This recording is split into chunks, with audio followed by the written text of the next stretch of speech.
நீ என்ன தென்மதுரை அரசாணியா, நெசமாக வந்து இருக்கும் அல்லிராணியா, நான் என்ற எண்ணம் கொண்டு நடக்காதம்மா, நடந்தா தங்கையா கிட்ட நடக்காதம்மா. இல்லாதத பொல்லாதது எல்லாருக்கும் சொல்லாது, எம்மா எம்மா சும்மா சும்மா அங்கே இங்கே துள்ளாது. பெண்ணாக வந்தாலே பெரும்பாகியம், முன்னோர்கள் சொன்னாரடி ஒரு வாக்கியம். வாயாடியே போல பெண்ணாலே பெண்ணின் புகழ் மங்கும் தன்னாலே.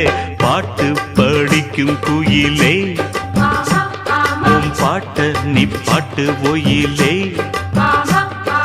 பூட்டி பூட்டிச்சு வப்பேன் வீட்டு கிளிய ஒன்ன காட்டில் தோரத்தி 2 போட்டு கிறங்க வப்பேன் தந்தா.